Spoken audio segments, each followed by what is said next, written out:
Welcome back to another video. Please like, comment, subscribe. And today I'm going to talk about something that I feel needs to be talked about in the disability and chronic illness community at large. And that is the difference between sympathy and empathy.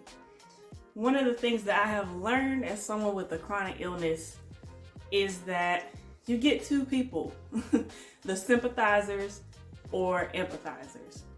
And then there's the third category, people who just don't care. And so I've learned that often people don't not only know how to build relationships with you or contextualize you with your symptoms and your circumstances, but they also don't know how to talk to you or just allow you to have the freedom to communicate in a way that is true to the circumstance. So sympathy is seeing someone else's situation or circumstance from your own perspective. Here's the problem with that. Because we live in a society that is so individualized, we are always tempted to see everything that someone else is going through our own experiences, through our own circumstances, through our own preferences, through our own bias. So if I come to you saying, hey, you know what, today I am exhausted more than normal, my pain levels are higher than normal, I didn't get any sleep, and Tylenol or ibuprofen did absolutely nothing for me. And you come to me in response and say, well, you know, I feel your pain, like I took 2 Tylenol and it didn't do nothing for my headache, and you know, I was fatigued last night, and you know what, I get it, I understand. That is not in the least bit helpful. And here's why. One, you just asserted your circumstance, trying to have some semblance of comparison or connection. But what you ended up doing is ignoring the very thing that I was trying to share with you about my circumstance. So a lot of the times we think that's empathy, and that's not empathy. And what ends up happening is you shut the individual who is trying to open up to you all the way down. And so you become a marker in someone's brain as, oh yeah, I'm not gonna be vulnerable with them. I'm not gonna tell them the full extent of my circumstance, because they will just try to one up me, compare their circumstance, or just overall won't listen. And that's not helpful. On the other end of the spectrum, you have empathy, seeing someone's perspective from their perspective, taking a moment to look at how their pain, their circumstance, their symptoms are impacting daily life. And a lot of times empathy is best practiced when you are silent and you allow that individual with the disability or chronic illness to just talk. I feel like because we haven't been taught the difference between sympathy and empathy, we can mistake giving advice for having empathy. And that's not the case. A lot of the times, especially in the chronic illness or disability community, 9 times out of 10, we just want people to listen. We don't need your home remedies. We don't need your advice. We just need people who are genuine, who are going to mean what they say. That means your friend calls you up and says, oh man, I can't make it to this event. I have to cancel. Showing them grace in that aspect. If they need to talk about why they can't make it, or if they don't want to talk about it at all, being willing to understand that and not assert your emotions or your level of uncomfortability with the situation into that moment. And so some of the ways that I believe empathy or kingdom empathy is most effective is the most simplest, but can be the most complicated for some people. And that's just listening.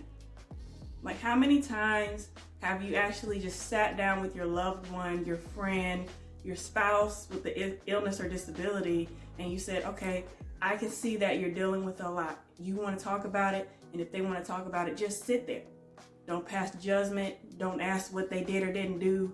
If they told the doctor this or that, just sitting there. And if they want a response, they will ask that of you.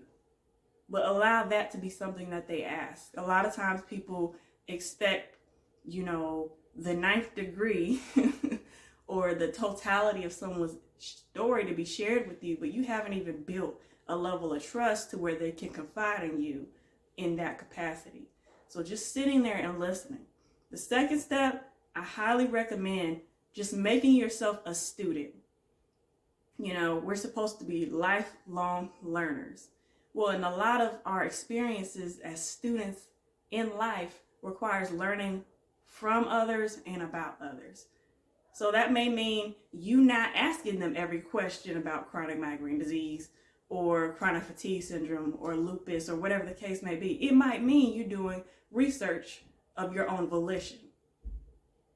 It might mean that, you know, you spend time looking at YouTube videos, learning about how chronic illnesses or disabilities are very individual based. It's not a one size fits all diagnosis for anyone. You know, two people can have the same condition and experience them very differently. So taking time to digest that and learning that. And it can mean paying attention to that individual and how they maneuver about in the world and learning, okay, she spends a lot of time in the dark, must mean she has light sensitivity, or ask them about that. Or I noticed that, you know, this task is harder for her when she has higher pain levels. So being responsive to that and maybe feeling a need in that capacity, that's a learning. And the last one is genuinely loving. And these steps might seem very simple, but you have to start at the base level. I think so too many times we overcomplicate things. And loving individuals requires us sacrificing our bias at times. It requires us sacrificing our tendencies of selfishness when it comes to accommodating people with disabilities or chronic illness. It requires us not only spending time learning and listening, but it requires us to really examine ourselves and say, if I'm having issues accommodating or learning or listening to this individual, okay, God, how can, you know, I be better? Or inviting God into that area so that he can change you or transform you. Or simply taking the time to acknowledge that you don't know it all and being willing to be moldable and take action on what you've listened to and learned as per their need. So I hope that helps. You know, I try to keep things applicable when it comes to chronic illness and disability, because a lot of times people can get it twisted. You know, you may have someone thinking, oh, well, I experienced that too, if they don't have a disability or chronic illness. And what that does is, for many people, it can seem like you're overlooking the unique and very real experience of living with a myriad of symptoms and conditions. Be mindful of that and give you tools instead of just pointing out what's wrong. And on that note, I hope you gain something insightful and learn something about how to love those with disabilities and chronic illness in your life better. Peace.